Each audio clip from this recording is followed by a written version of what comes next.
Good morning, everybody, and second adventure here in North Carolina. I'm here at Linville Caverns. On 1822 is when it was founded. Around that time, fishermen saw fish coming and going kind of from the underside of the mountain there, so they dug a little bit deep and they discovered Linville Caverns. But it's only $10. Groups of 14 is the max, and they leave about every 15 minutes. So I'm not sure exactly how long it is. I will show a picture of the map that they have on here. It just doesn't say how long, but it say it takes about 30 to 45 minutes to do the full guided tour. So here we go. Hope you guys enjoy the video.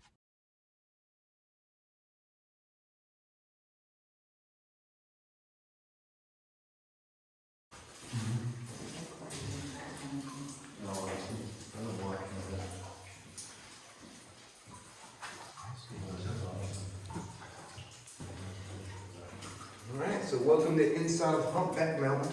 The temperature is 52 degrees. It stays like that all year round. The water temperature inside is like 48. That's very cold, so don't jump in the day. Most of the traveling here are partially blind due to living in complete darkness all their lives. And we'll also experience total darkness ourselves later on the tour.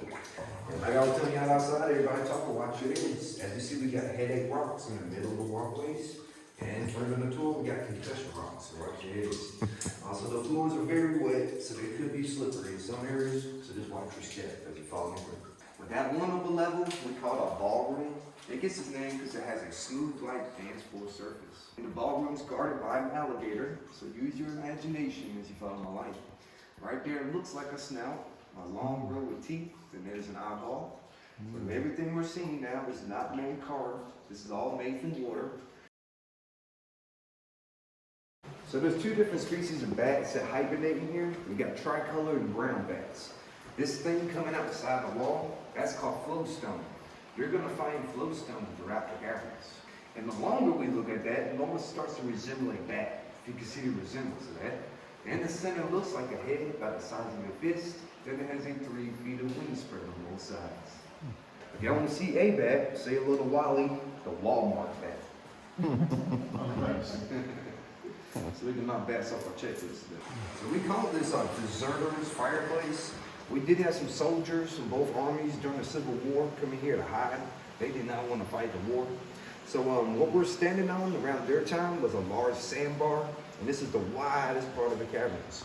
So this is a good sleeping quarters for them at their time.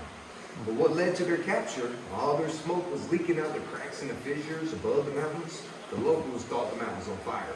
So when they come to investigate, they found that hole, which is our door now, and they came in and captured everyone that was in your high.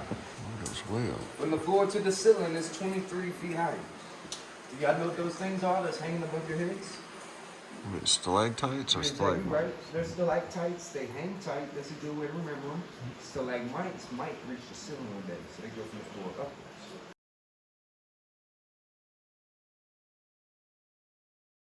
We do got a semi-precious stone weapon here.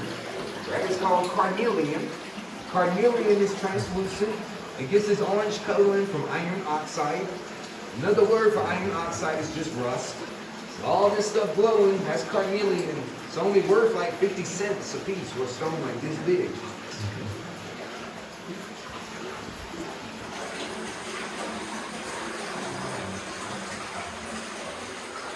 No brick.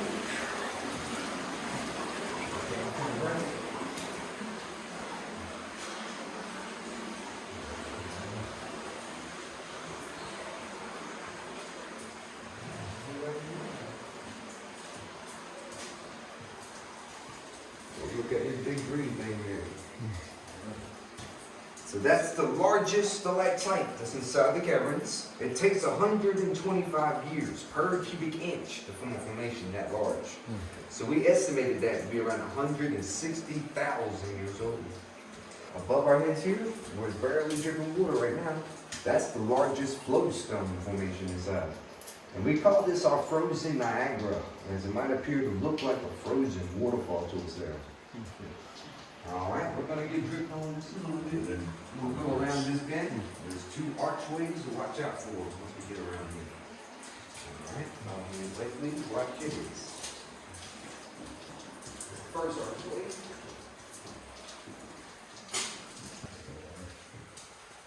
That's cool.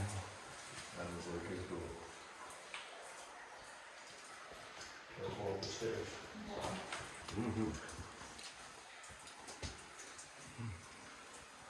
Alright, so to the left here on the ledge, we got some cauliflower or ground beef looking stuff. That's cave coral. Cave corals form from under a drip pool. So it drips here all day and all night. And about the 1000th time, it just makes indentions in them stones right there. And on top of this rimstone, drip pool here, we got some rimstone. That looks like a snake right there. That's called rimstone. It's said to be perfectly level. And then we got a stalagmite and a stalactite that's formed together. When they touch like this, they're called columns or pillars. All the orange you're seeing, that's iron oxide. We have gray for manganese. Whites for calcium. Dark blues for zinc. And light blues for cobalt. Oh, wow. That's your periodic table. So this is as far back as the tour goes. We're like 750 feet in horizontally, or maybe a half a mile below. But that area goes another 800 more feet back in the undeveloped area. If y'all get thirsty in the middle of the tour, catching them drips is dripping. It's like 97 or 99% clean, as long as those are natural foods.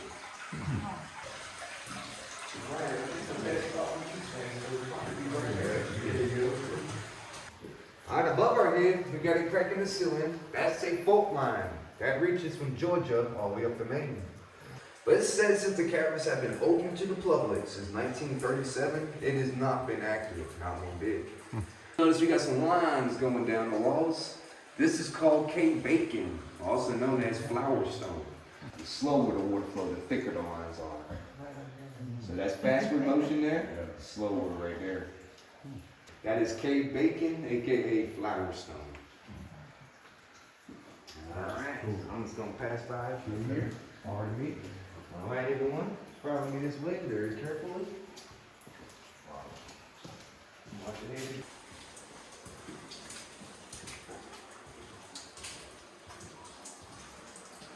Let's get over here now. We'll get by here. Alright, go too far. Here we have the heart of our caverns. Oh, nice. It's got calcium going down the center of it. It's the heart of our caverns. That's cool.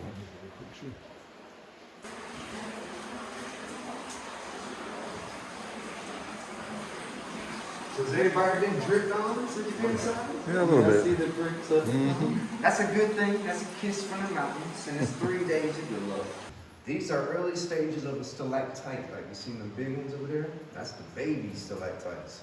So they're called soda straws when they're that small. That's a speckle right there. Yeah. You got speckled brown rainbows, but mostly speckled here. They don't even taste good. You gotta have it.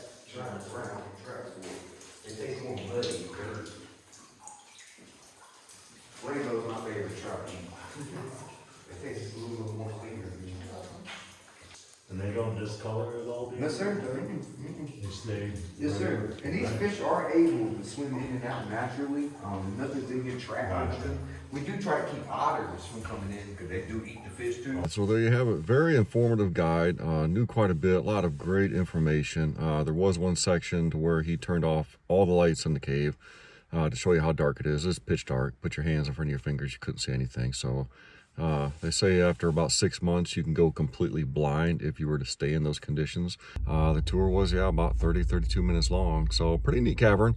No type of spelunking, no crawling or anything like that, which is fine, but still a lot of cool stuff inside there. And it's always cool to kind of walk through caverns and check them out. Well, I would definitely recommend. All right, I hope you guys enjoyed the video. Don't forget to subscribe, like, tell your friends, hit that notification bell. Until the next adventure.